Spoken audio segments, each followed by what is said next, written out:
Ndonë nëse në shumë fshatra kanë mbetur në shtëpi vetëm çifte të moshuarish, ka raste kur në fshat nuk ka mbetur mas një njeri. I tillë është edhe fshati Miresh, një lagje e tërëti në të cilën para disa vitesh jetonin me 10 banor, nuk ka mbetur mas një. Të paktat shtëpi në këtë fshat janë ato përgjatë rrugës kufitare, por lagjet janë mbuluar nga ferrat.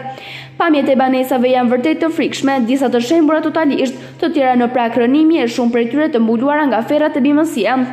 Hajrulla Shira, kryetari i fshatit Miresh, thonë se në shumë lagje të këtij fshati është e frikshme të futesh në to. Braktisja e banesave nga banorët ka ardhur si rezultati i mungesës së investimeve në vitet pas shrënjës së regjimit komunist në vendin tonë. Ai tregon se banorët dikur u lodhën duke pritur dhe vendosin që të braktisin gjithçka që kishin ndërtuar në vendiljen e tyre dhe të largohen në vende të tjera për një jetë më të mirë. Shira shton se të njëjtin fat pritet të kenë edhe fshatrat e tjerë ku aktualisht në to jetojmë shumë pak banore, kryesisht mosha e tretë. Ky fshat ka qenë fshat shumë i bukur dhe fshat me popullsi afër 100 sa shtëpi ka qenë ky fshat. Sot këtë lagje s'ka asnjë. Ja, shive si o braktis. E kanë mullu ferrat, robnët, sun hish e sun dalish. Banesat janë mullu nga ferrat.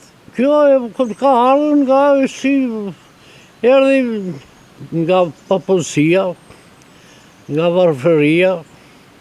Edhe kjo është arsyeja që njerëzit u zhdukën dhe lanë vendin e vet. Ki ka qenë fshat prodhues, o prodhues çdo gjë, pemë, misre, grune, çdo gjë.